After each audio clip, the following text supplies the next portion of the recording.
When most crimes unfold, they follow a tragic pattern. Someone loses their life, and the hunt begins to uncover the identity of the perpetrator. It can take days, weeks, months, or even years for the truth to come to light. But today's case is unlike anything you've ever heard before.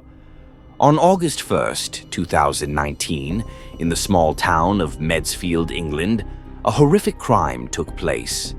But this case wasn't like others. The most chilling part? The perpetrator confessed to the murder just a minute after ending someone's life. And as if that wasn't shocking enough, the victim's best friend was there to witness the perpetrator flee the scene. The tragic case of 18-year-old Liam Gray may seem straightforward on the surface, but the truth behind it is far more disturbing, eerie, and heartless than you could ever imagine. Liam Peters, better known as Liam Gray, was born in 2001 to parents Joanne and Tony Peters. Alongside his siblings, older sister Paige, younger sister Madison, and younger brother Freddie, Liam grew up in a tight-knit, loving family. His mother, Joanne, always described him as a happy-go-lucky child, a boy who could light up any room with his infectious energy. Liam was the type of person who could always be counted on for a laugh, and his bright personality made him unforgettable to everyone who met him. Liam's charm wasn't just in his infectious laugh or his ability to brighten anyone's day. It was in the little things he did that made him unforgettable. He'd often belt out songs by the Backstreet Boys, much to his family's amusement. Those who knew him best described him as having a heart of gold, and it wasn't hard to see why. Easygoing and generous, Liam always made sure to include everyone around him, and his vibrant personality made him incredibly likable. In his teenage years, Liam met a girl named Sean through a mutual friend, and the two hit it off immediately. From the very start, their connection was undeniable. They were inseparable, and there was never a dull or awkward moment when they were together. Even at a young age, their relationship blossomed into something deep and meaningful, and it was clear that they were truly in love. When Liam found out that he was going to be a father, their relationship took on an entirely new dimension. While many his age might have been overwhelmed, Liam was elated. His gentle, caring nature made him a natural fit for fatherhood, and everyone who knew him knew he would embrace this new chapter with open arms. When Sean shared the news, Liam's reaction was pure joy, and he couldn't wait to become a dad. However, while his personal life was thriving, Liam faced challenges at school. So, in an effort to focus and clear his mind, he made the decision to move in with his grandfather, John, affectionately known as Pops, at his home on Gladstone Street in Mansfield. This decision turned out to be a turning point for Liam. Living with Pops, he found peace and happiness, and life seemed to be looking up. But little did he know the very house he found comfort in would soon become a place of unimaginable pain and heartbreak for the Gray family. Liam's best friend, Reese, was more like a sibling to him. The two grew up together, went to the same school, and shared countless memories. They lived right across the street from each other, and their bond was inseparable. Reese often referred to Pops as his own, and he and Liam were so close that Reese considered him his rock, his pillar of support. Reese loved Pops dearly, and often said that without Liam and Pops, he would be lost. While living with Pops, Liam met Jonathan Treadgold, a friend of Reese's.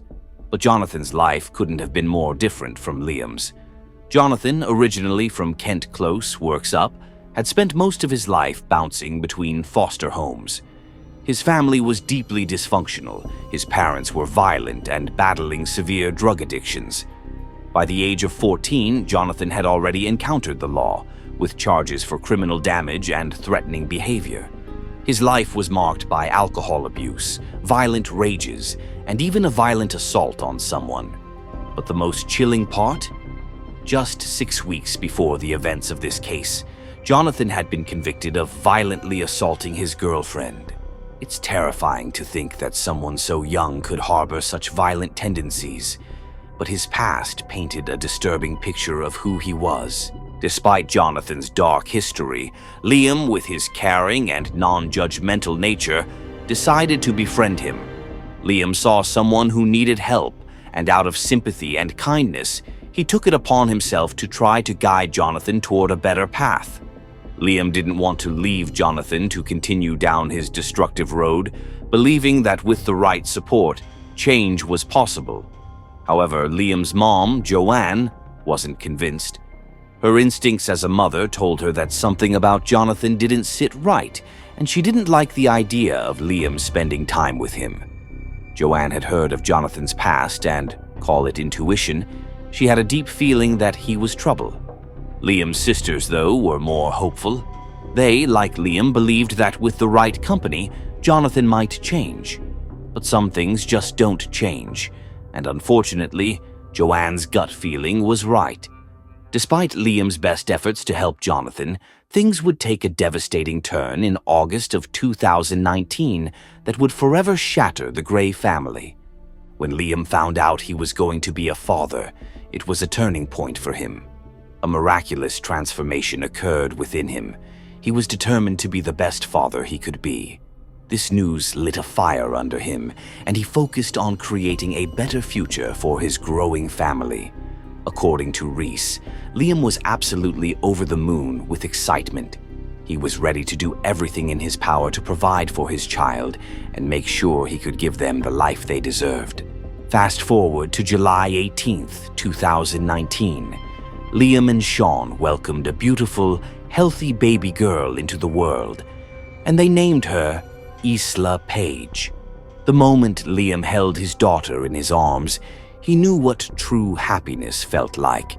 He was now a young father, and while he understood that challenges lay ahead, both he and Sean were determined to face them together and come out stronger.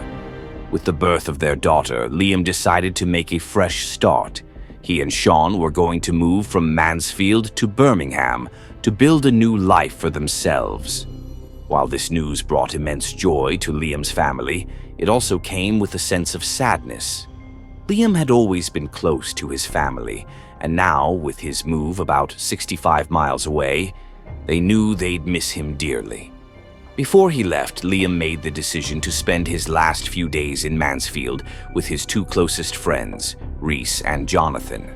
August 1st, 2019, was a sweltering summer day in Mansfield, and the trio planned to make the most of it by having fun at Liam's grandfather's house before he left for Birmingham.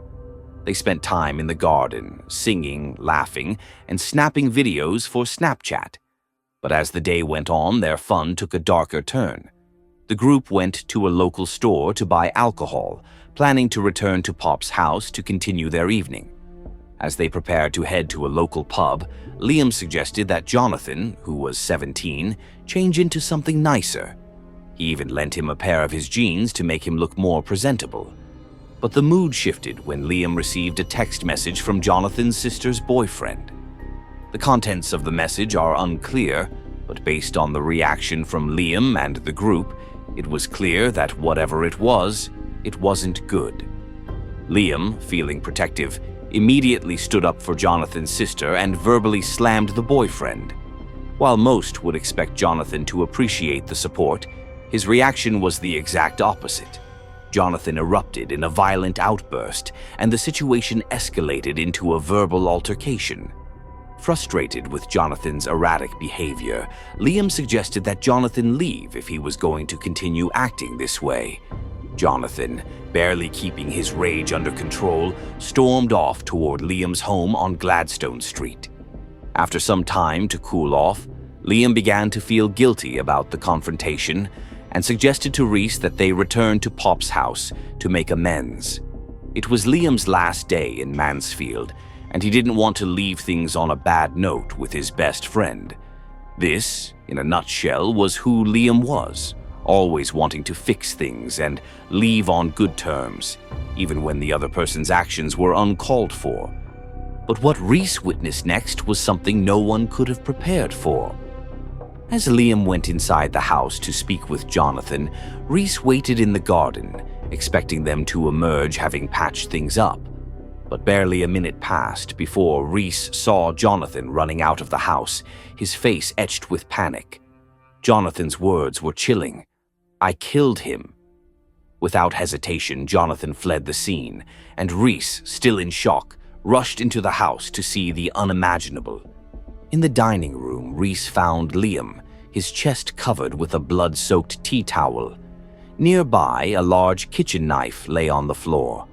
Liam was pale, struggling to stay conscious, and soon collapsed to the ground. With him was Pops, desperately trying to stop the bleeding and applying pressure to the wound. Pops, his voice trembling, urged Reese to call emergency services immediately. The horror of the scene left Reese frozen, but on autopilot he dialed for an ambulance and the police. Within moments, emergency responders were on their way to the scene, but the gravity of what had just unfolded was already beyond belief. Paramedics arrived almost immediately, working desperately to save Liam's life. Though he was still breathing, his pulse was weak, and he had lost an overwhelming amount of blood. At one point, paramedics had to manually keep his heart pumping. While they fought tooth and nail to stabilize him, officers were dispatched to find Jonathan, and the rest of the police team, along with Reese, went to deliver the devastating news to Liam's mother, Joanne. When she heard the news, Joanne, along with Liam's sisters, was left in utter shock. Her son, who had been enjoying his final moments in Mansfield before moving to Birmingham, was now fighting for his life after a brutal attack. Meanwhile, the search for Jonathan continued. The police received a call from the owner of a local sandwich shop. The shop owner reported that a young man had climbed over the shop's wall and confided in him about a violent altercation. This young man, of course, was Jonathan. He even showed the shop owner scratch marks on his stomach, trying to justify his actions as self-defense. Back on Gladstone Street around 3:15 p.m., Joanne arrived just as Liam was being loaded into the ambulance. Her face was pale with fear, and in tears, she desperately wanted to hold her son's hand. But the paramedics swarmed around him, trying to stabilize him as best they could. Tearfully, Joanne spoke to Liam, telling him she loved him, hoping her unconscious son could hear her words. The pain in that moment was unimaginable for Joanne, and the agony would soon rip through the entire Gray family. Liam was rushed to Queen's Medical Center in Nottingham for emergency open-heart surgery. The medical team fought relentlessly for over an hour, but tragically, despite their efforts, Liam passed away. At just 18 years old, Liam's life was taken far too soon, and the future he had hoped for with his girlfriend Sean and their newborn daughter Isla was shattered in an instant. The news of his passing devastated his family. Joanne, broken-hearted, felt her world crumble. Paige, devastated by the loss, suffered a severe panic attack just outside the hospital, and Madison, who was at home, received the dreadful call and collapsed to the floor in tears. One fatal wound, inflicted by none other than Liam's best friend, had plunged the Gray family into an endless pit of sadness and disbelief. Meanwhile, Jonathan was still on the run. The police were closing in when they received another call. Jonathan had turned up at a family friend's house and confessed to attacking Liam. The police quickly swarmed the area and arrested him at 3:33 p.m. Initially, Jonathan was charged with grievous bodily harm, as it wasn't yet confirmed that Liam had died. However, once Liam's passing was confirmed, the charge was upgraded to murder. What was even more appalling was Jonathan's response. He continued to insist that he had acted in self-defense. According to Jonathan, Liam had attacked him first, and in fear for his life, he grabbed the knife from Liam's hand and stabbed him before running off. But as the investigation unfolded, the evidence painted a very different story. In an effort to back up his self-defense claim, Jonathan was tested for alcohol. Despite hours having passed since his last drink, the results showed his blood alcohol level was 3 times the legal limit. Jonathan wasn't just drunk, He was dangerously impaired, unable to grasp the gravity of what had happened. An autopsy on Liam revealed some shocking details. If Jonathan's version of events was true, Liam should have had defensive wounds, scratches, bruises, or cuts from trying to defend himself. But there was only one deep stab wound to his chest.